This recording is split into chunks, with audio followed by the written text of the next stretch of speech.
introduce the next speaker. This is Dybdahl. I've gotten to know him through the years, just at trade shows and conferences. He's always working hard. Oh, I forgot, I can take this off. He's always working hard, very diligent, nice person. And if you have any questions about how to protect your company from the insurance perspective and risk management perspective, he's just always a very giving and forthright person. He's licensed excess and surplus lines insurance broker, insurance consultant, expert witness, and he served with the United States EPA on their indemnification technical review panel.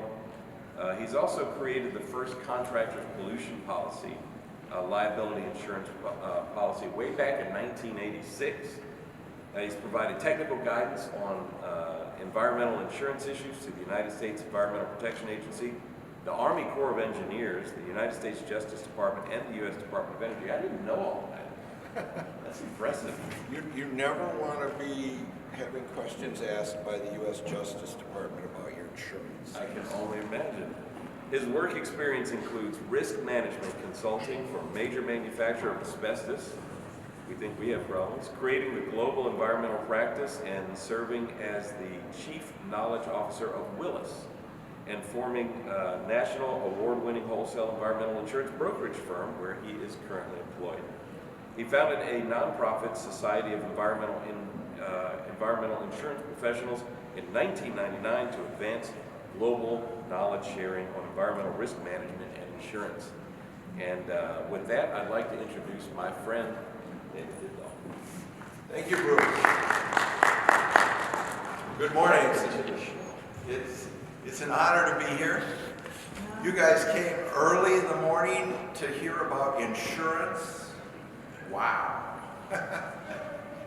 So I don't have a whole lot of slides today. Here's what my friends think I do. Just sit around, drink beer all the time. What my mother thinks I do, really high end. And what society thinks I do is sell cars of questionable repute. Customers think I make a lot of money. I think I'm trying to herd cats all the time. Especially this COVID stuff. I really do. To try to figure things out. It was a great presentation from Gene Cole. Somebody had to invent virus insurance, because guess what? On March 13th, it did not exist anywhere in the world. There had never been a reason to have virus insurance for the last 100 years. Nobody had bothered to invent it. So it took a while. So I teach insurance. I teach insurance to insurance agents. I teach it to introductory students to insurance at the University of Wisconsin. You can find my written materials in textbooks, so I'm going to give you some textbook stuff on insurance. I only mention it so that you might believe it's accurate, because you probably didn't hear it at home. And I sit on the S520, S500. If you hit an IICRC standard and get to the insurance section, I wrote those. My presentations today, if you're in this room, you came here with questions, I don't want you to leave here without answers to those questions. So if you have a question anytime in this presentation, just ask it, because if you've got that question, other people in this room have the same question. I'll offer some insights into the risks of working with biohazards and offer solutions to be able to do the work and be insured for it. You have a handout there. Don't read the back side first. Read the front side first. So we had to get involved with coronavirus risk management, because we insure over 1,000 firms that clean. They're doing the work. So I knew that right away on March 10th. I knew, here it comes. Nobody's even thought about the insurance on this stuff. So we're a wholesale insurance broker. You guys probably don't know what that is. But insurance agents, local insurance agents, if they have needs for obscure types of coverage where they might only have one of those in their office for an entire year, they don't develop any expertise on it. They can't afford to do that, so they go to a wholesale broker for those kind of unusual kind of things. So we sell custom designed insurance products for cleaning and restoration contractors. The IICRC helped me create mold insurance in 2003. It did not exist in 2003. Nobody had invented it. We couldn't invent it. Zurich hired me to invent it, Zurich Insurance Company. They had 40,000 employees. Nobody at Zurich Insurance Company could understand how they could write a $300,000 homeowner's policy and then get tagged for $32.5 million on a bad faith mold claim. And so they hired me to figure that out. And the outcome of that was getting involved with the IICRC, helping with the S520, which was already on its path to be written. And then once I had that, I could create the mold insurance. The only policies that worked for that was a policy I created for the Department of Energy to clean up nuclear bomb plants. I used it on the cleanup of Chernobyl, and now it's used for restoration contractors. It's the only one that works. So where would your insurance agent learn how to clean up Chernobyl? There's no books on that, right? So, and we also do insurance and risk management consulting. If you work for a direct repair network, Alacrity, Crawford, those kind of things, you hit those insurance requirements, chances are I wrote them. And because they were technically inaccurate. And then we've done $13 billion of litigated environmental damages. That's when the buyer and the seller of an insurance policy are not exactly clear on the way things are supposed to be. $13 billion of that stuff. All the pollution insurance sold in the United States is $2 billion a year, so 6 times more than the total premium. So our firm is who they call to talk about the way things ought to be. And I'm only right half the time because there's somebody on the other side that says I'm full of it, right? That's litigated. So here's what you have to do to survive and thrive. You want to avoid situations where you are unqualified to do the work. And if you're not licensed for it, if you're not trained for it, don't do it. And the reason, not that you couldn't do it, it's that lawyers will use that as evidence against you that you were negligent if anything goes wrong. Stick to legally defensible protocols on disinfecting. The RIA, IICRC, American Industrial Hygiene document that's on all the websites. It's on ours, it's on IICRC, it's on RIA. That document was 9 pages long when it came out in its first edition. It's on its 5th edition. That thing is designed that if you follow it, you will be bulletproof from liability. Just use it. Simple. Okay? Don't perform illegal work. Well, obviously. Why? It's not because somebody's going to catch you and fine you. That might happen. But if it was illegal and something goes wrong, it'll be used as evidence against you that you were negligent. So what's the big one that goes on all the time? It turns out in 16 states at least, if you are applying materials that are designed to kill things, you need a pesticide applicator's license. And pests aren't just mice. So Barry Costa's done a lot of work because he couldn't teach classes, so he spent 90 days calling multiple state agencies trying to figure out if you would need a pesticide applicator's license to spray disinfectants. And he has that data. And he sells it for like $65, and that is well worth it to figure that out in your state. Do you need a pesticide applicator's license? Do not make unfounded representations of performance. So Lori, raise your hand. Lori works with me. She's a broker out of our Atlanta office. Lori she called me after, doing the bad thing before all of the vaccinations. She goes to a bar and goes drinking. But what month was that? October? No. It was, when did we shut down? March? So April, probably May, so really early on, right? Where we thought if we'd walk into a room like this, we'd all die. Everybody's crazy in May. So she said, Dave, I was in this restaurant and they've got a sign up that says the place is perfectly clean and all the occupants are safe. No kidding. Well, Laura, you have to go back to it tomorrow. Take a picture of that sign. So I have it. I don't publish it. But in that sign, it said everybody was safe because the viruses had been vaporized. That's what they said, vaporized. So I looked up vaporized in the dictionary, and yeah, they used hydrogen peroxide probably and busted the little guys up. They kind of vaporized them, oxidized them. Okay, makes me think of Star Wars. And then make sure your insurance is functional.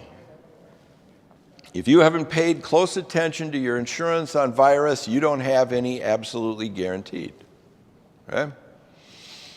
If your renewal has come up any time in the last 4 months, you are getting a communicable disease exclusion on your policy. All the policies written probably in the world are going to have a communicable disease exclusion. COVID-19 is a communicable disease. But my early writings on this, by April, I was doing webcasts and getting a lot of calls to figure this stuff out. So March 10th, they shut down travel in the United States.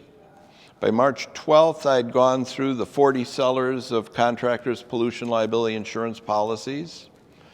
Looked at the policies. I found 3 that said virus was a covered pollutant, and I thought I was going to make a whole bunch of money selling policies that covered virus when nobody had policies to cover virus.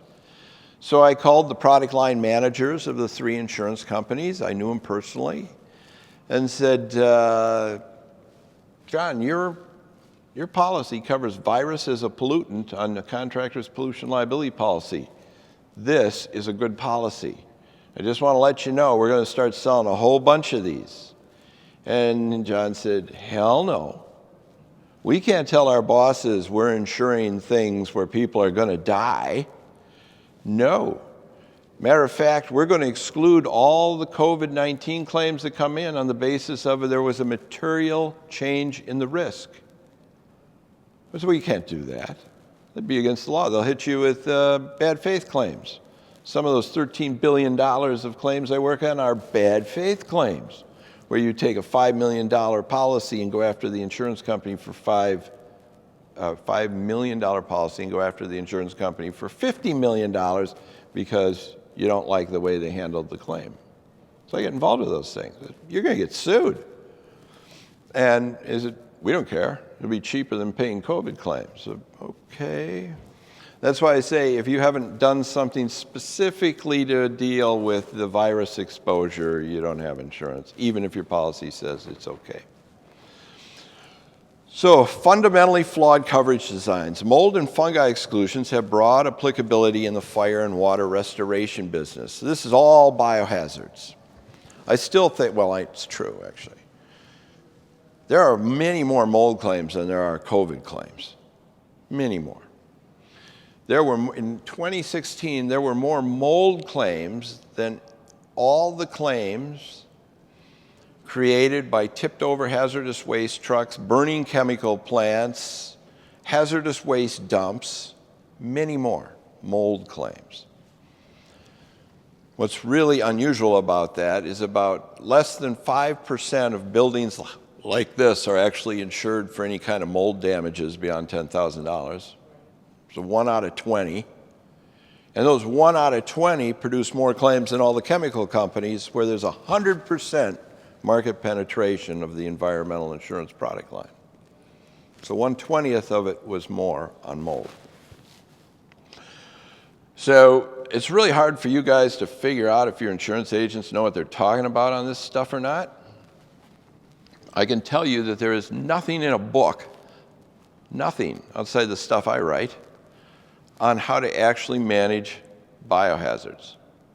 It's just not part of the curriculum, it's not part of licensing, it's not part of continuing education. So the agents, through no fault of their own, don't have access to the information they need to figure this stuff out. Most agents have never heard of Category 3 water, for example.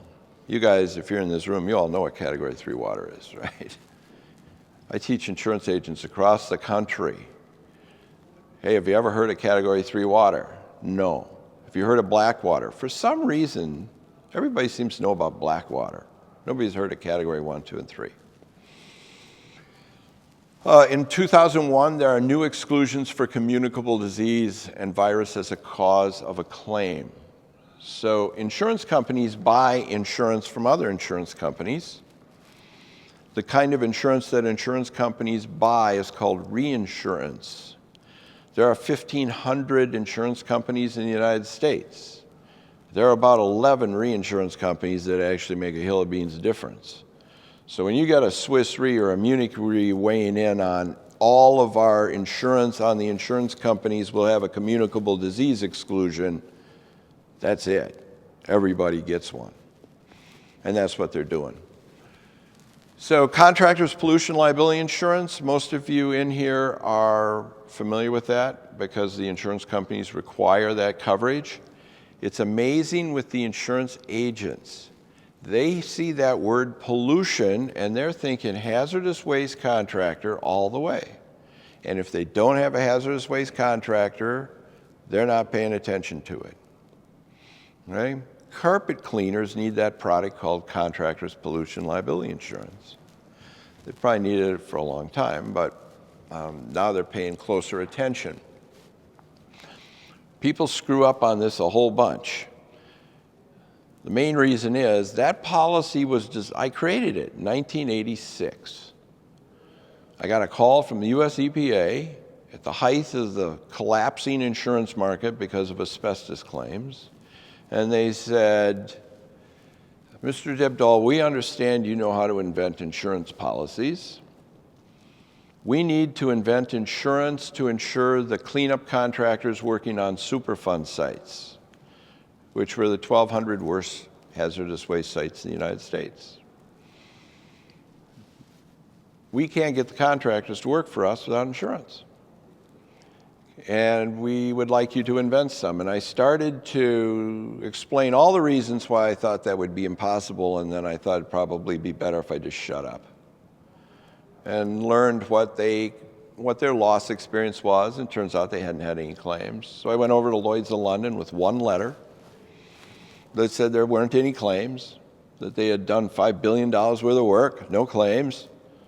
And the underwriter said, you know, you're the 50th guy that's come in here and asked for us to insure these contractors, and nobody came in with the loss data from the EPA.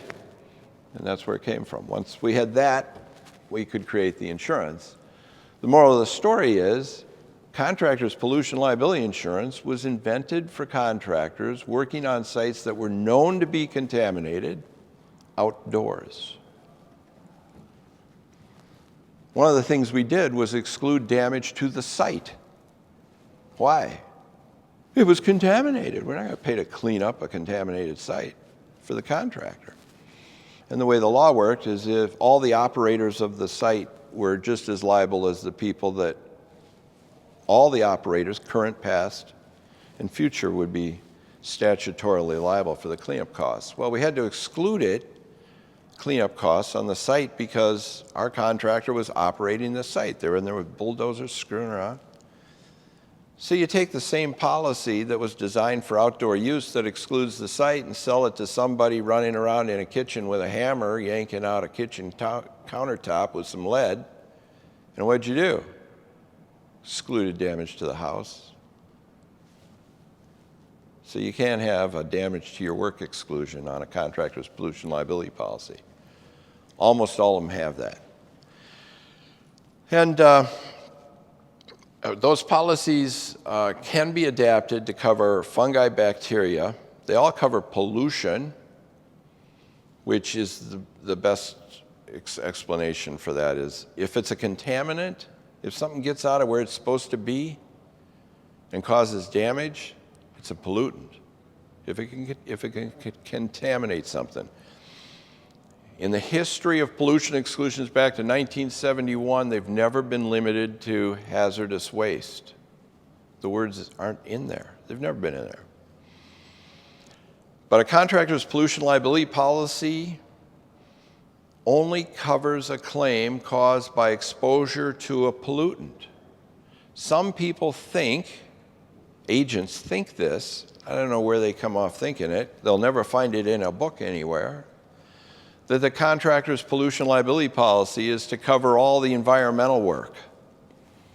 It doesn't. It covers, you got to have a pollution event first, and then you get a claim. If you just burn down a house from your, you're out there doing a carpet job and you burn down the house, that's covered under the general liability policy. I don't know if there was a seminar on keeping the cords uncoiled to those DHU units, but when I started in this in 2005, it seemed we got 2 claims a year, people burning down houses from coiled cords, right? Start a fire and the electrical fire. We haven't seen one of those in a long time. So agents mess up on this a lot. They think contractors' pollution liability policy is the same, and they're not at all. So your general liability policy is standardized. It's standardized between all the states. There's one policy form. Hasn't really changed much since 1986. All the insurance companies use it. If you get a commercial general liability policy, it's the same.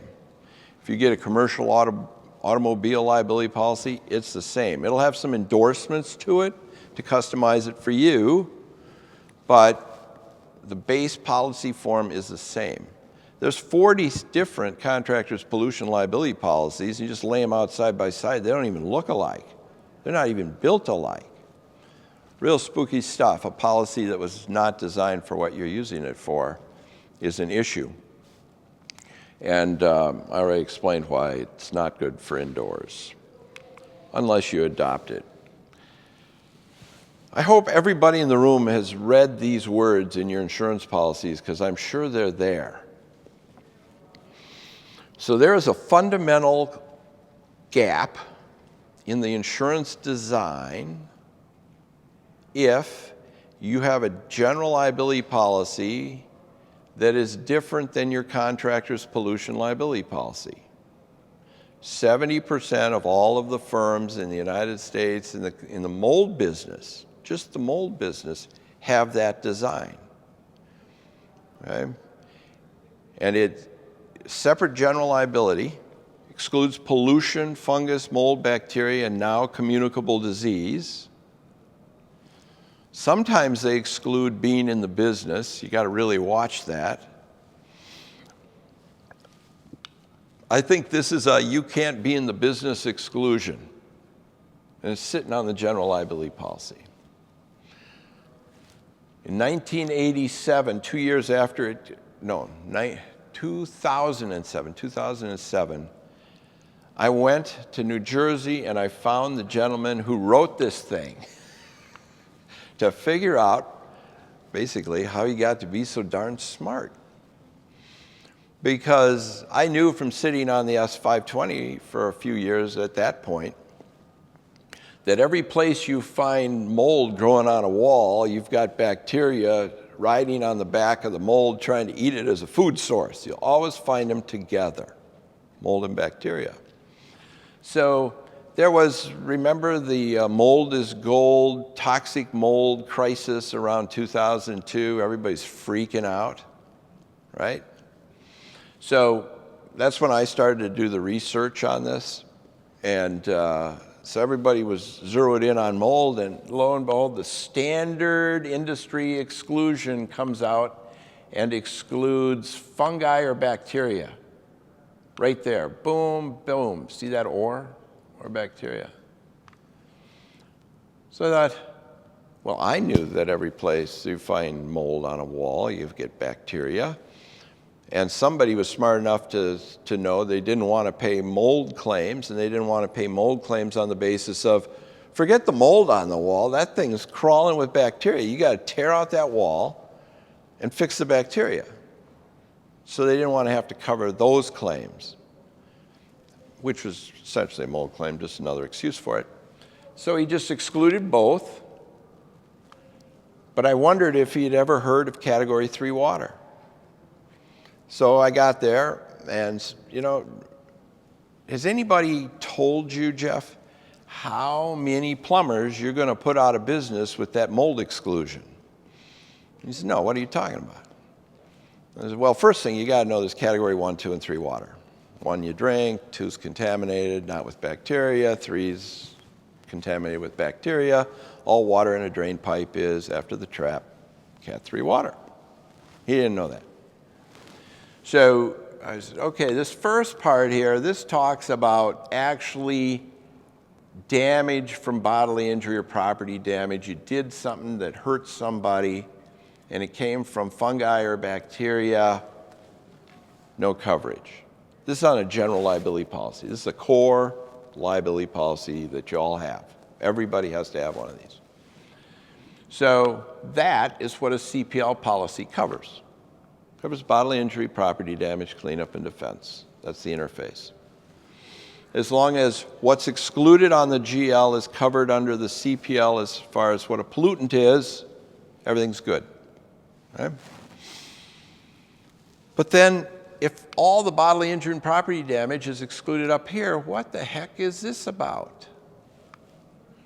So they knew his job at ISO, his job was to get rid of mold claims. They've recently been tasked with get rid of COVID-19 claims. So how do they do that? They add exclusions to policies. Right. So he adds this. So a little bit of high-end insurance knowledge here for you. When they notice what they're excluding, this insurance does not apply to bodily injury or property damage, which came from these things. It doesn't say it had to come from mold. The mold could have come later in any sequence, right?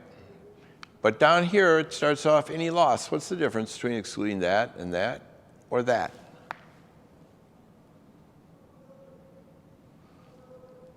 Up here, you would still get defense. Somebody says, hey, you made me sick, it's your fault. My house is worthless, it's your fault. Even if there's an exclusion up here for fungi and bacteria, you still get defense. If you have to pay for the house, it's not covered. But down here, if you get caught doing any of this stuff, you don't even have defense coverage,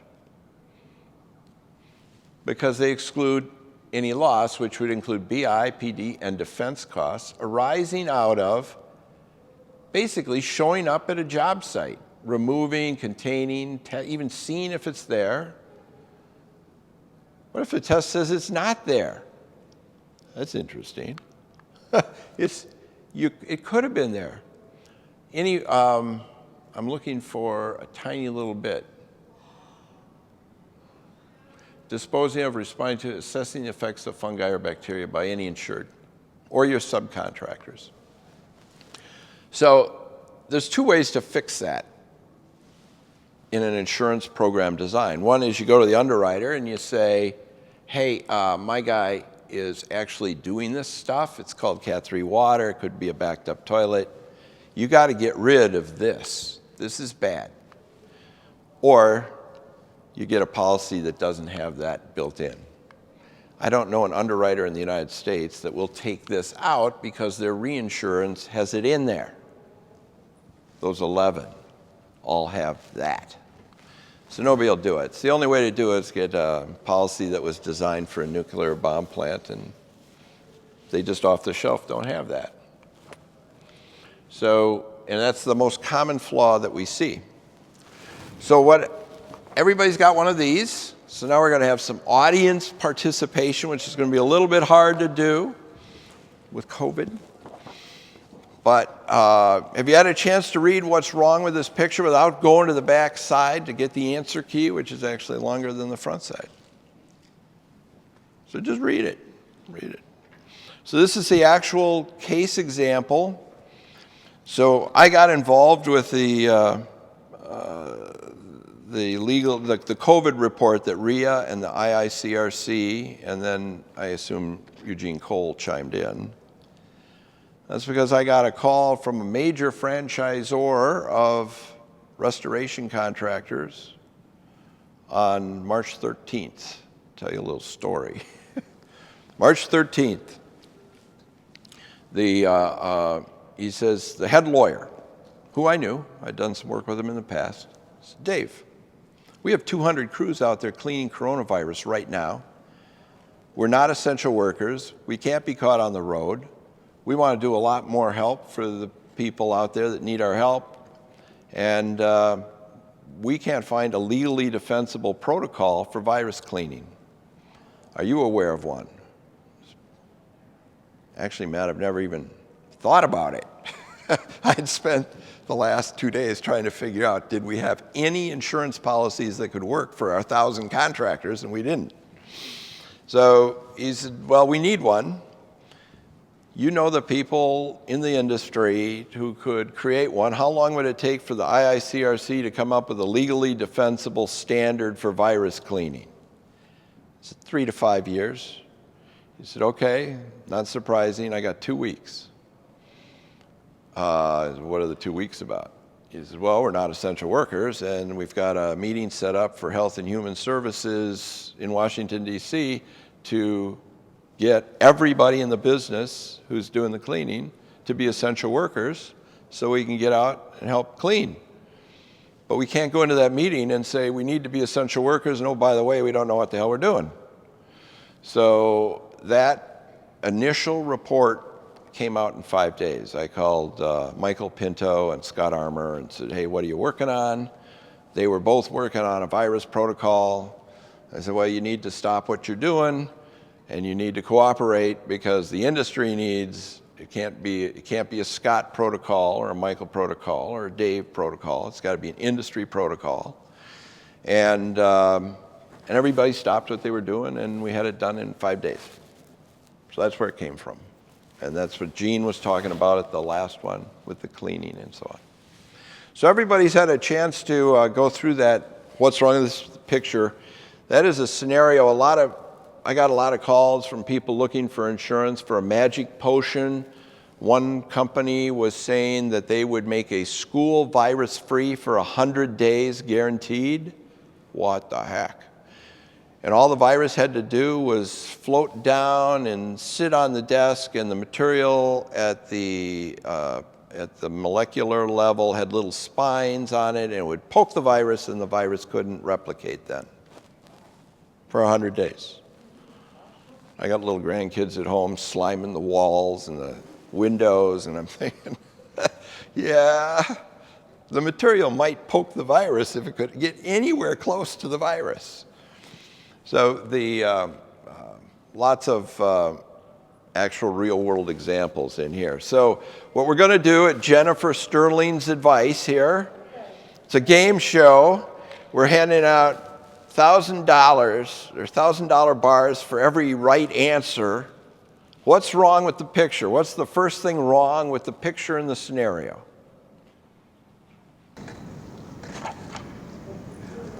Can't remain virus-free for 30 days. Okay, there we go.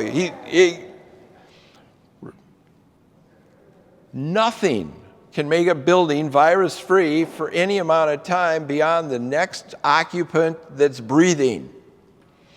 I asked a PhD in microbiology, how do you know if a building is contaminated or not? He said, well, did somebody with coronavirus enter the building and breathe?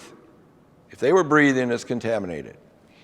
Funny thing about virus, they're so small it takes an electron microscope to see them. Nobody knows if virus is in a building or not, for sure, on a surface. What they do is they test for just general dirt, right? And then if it's dirty, the virus could be there. What's another one? Yes? Well, I'm not too sure, but I don't think the EPA has a division called the Federal Insecticide, Fungicide, and Rodenticide Division. Well, does the EPA actually have that division?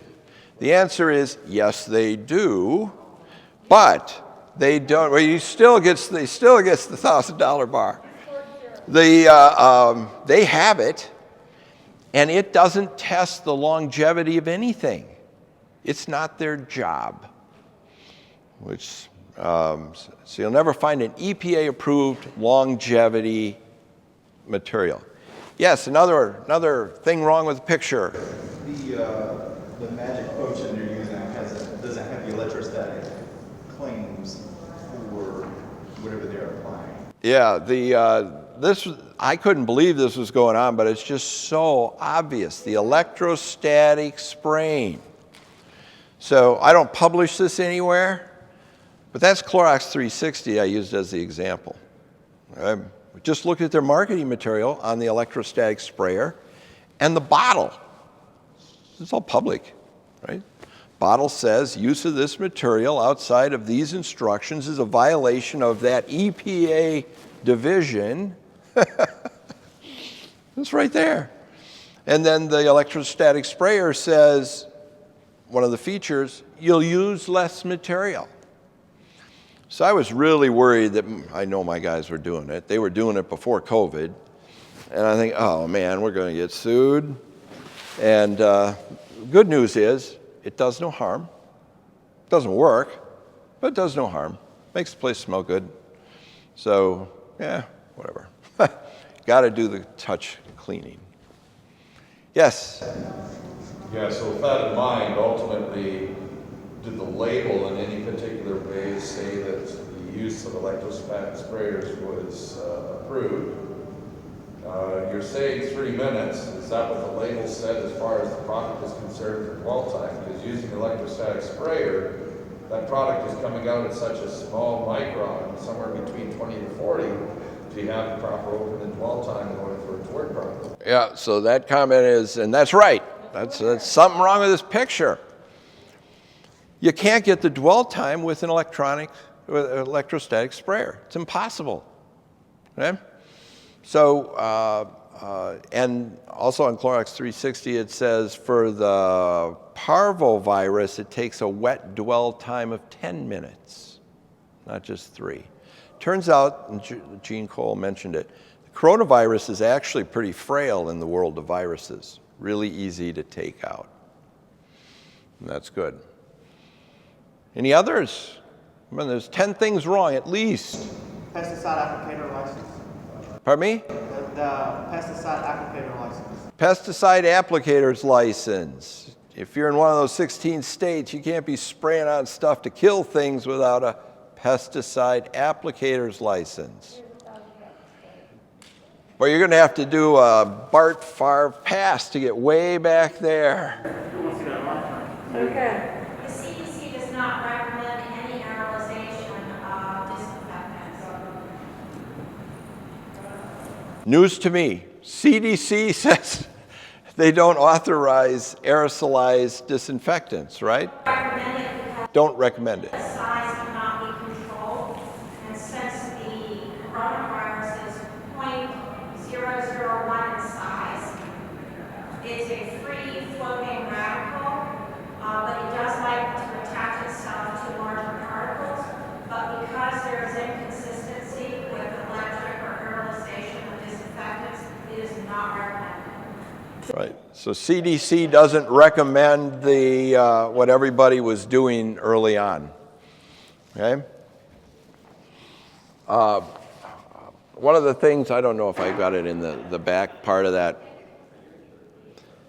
So I thought it was really important when the 3 people that actually had policies that would cover virus as a pollutant told me that they were going to exclude all the claims. I started to write, you got to tell your insurance company you're doing this stuff. Otherwise, they'll deny everything.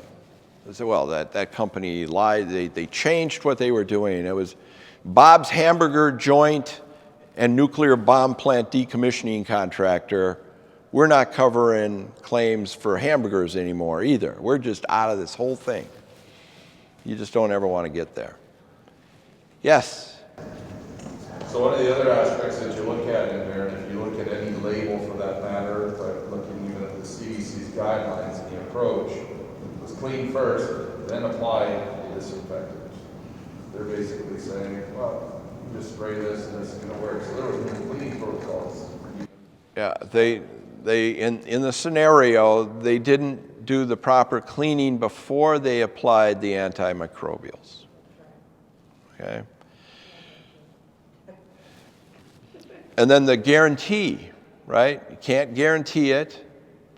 So Ed Cross, who's very active in RIA, he can help you with, you should have a different indemnity agreement for any kind of biohazard work, which are easier to get now than they were a year and a half ago.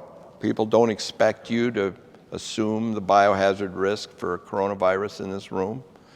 So you need to say, we'll be responsible, we're going to disinfect. You can say you're going to do that. Don't warrant that it's going to stay clean after you're done, or even that it would work, right? Because you don't know. But you can say, yeah, we'll do this. And if a real state-of-the-art, I thought we'd have it by now, but Zurich just got tagged for $150 million on business interruption for COVID, one claim. So that will scare the willy-nillys out of the insurance companies. Right now, this building cannot buy coverage for coronavirus. Eventually, what will happen is if there is an insurable cleaning protocol by an insured contractor that's got to be cleaning a whole bunch more than I thought from 9 months of research, from what I just learned from Gene Cole an hour ago, they're going to have to be, which is great for your business, cleaning schools every 2 days? Holy smokes. Deep cleaning every 2 days. Hotel handles every hour. Wow. So there's going to be demand for it. That information will eventually get to the building owners. But a building owner, I'm working on creating the insurance. If there is a insurable protocol by an insured contractor, we should be able to insure the building. It doesn't help to have $150 million claims floating around. Anybody else see things wrong with the scenario there? What's wrong with this picture? On the last paragraph where it says, however, S&P points out that the firm does not work with pollution represents, it cannot obtain an insurance policy designed for contractors building hazardous waste sites.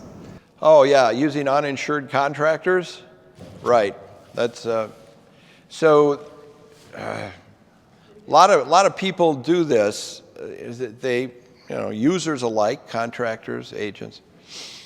They'll see a insurance requirement for contractors' pollution liability insurance, and then argue why they don't need it. Man, you need it, right? Because of this thing, right? You need it for your Cat 3 water, and if you tweak it right, you can get coverage for the virus as well.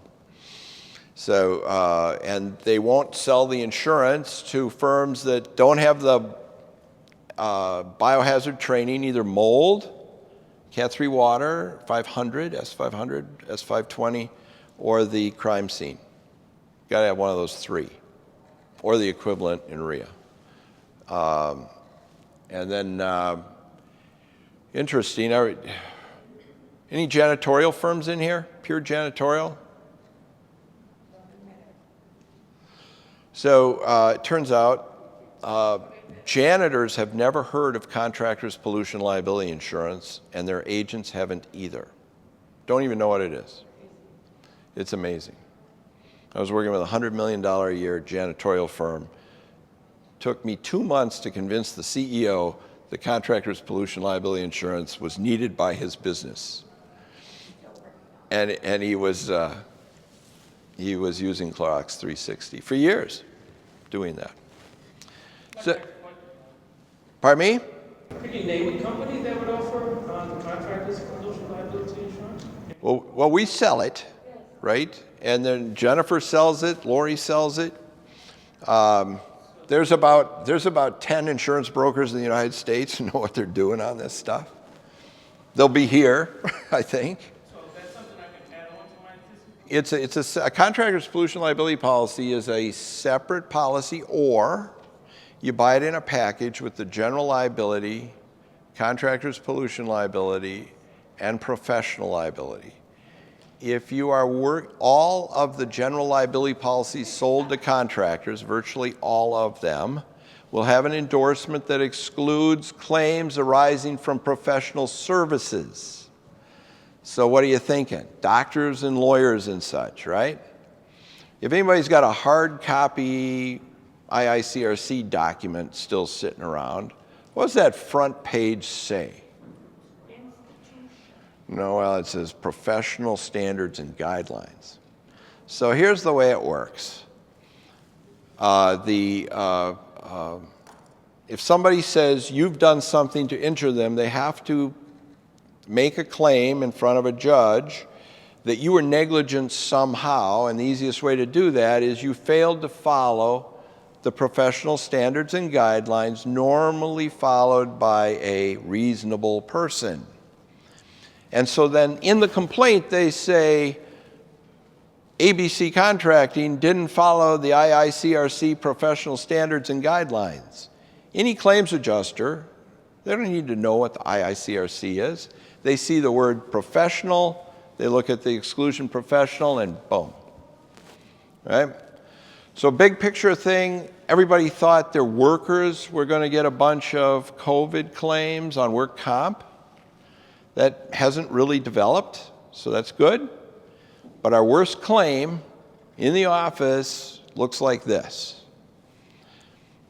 Our contractor was at a job supervising other contractors doing regular restoration work. 16 of them are suing the owner of the property for unsafe place to work because they were working in too close of quarters. How do they know? 16 families all got COVID all at the same time, and the only common denominator was the workers at this job. So the 16 people sue the hotel. What does the hotel do? There's a contract to the general contractor for the restoration that says bad things that happen when you're doing the job or from your work, bad things that happen, you're going to pay us for. You're going to pay the hotel. You're going to indemnify us. So the contractor's employees are paid for on work comp. They can't recover any more from that employee. They can only recover from the hotel for unsafe place to work. Where's that claim coming? Back. It's called action over. The hotel goes after the contractor. What is the contractor responsible for? Paying for the dead people in those families. So it's shutting it off at work comp isn't good enough. It's called action over. If you've got an action over exclusion in your general liability policy, that's trouble. Okay? Most don't have it. If you do, there wouldn't be coverage for that one. So generally, you can't prove proximate cause for exposure to the virus. You don't know if it's on the table in front of you. There haven't been very many liability lawsuits, very few. A lot of business interruption lawsuits. But I think business is going to be good for cleaning. I've revitalized interest in that after seeing Eugene Cole's presentation today. There'll be a lot of cleaning going on. And I saw some really, Eugene Cole doesn't like chlorine dioxide gas for anthrax and some of those real tough stuff, but chlorine dioxide gas, from my information, really kicks butt on coronavirus because it's pretty frail. Thank you for coming. I hope you can use this information.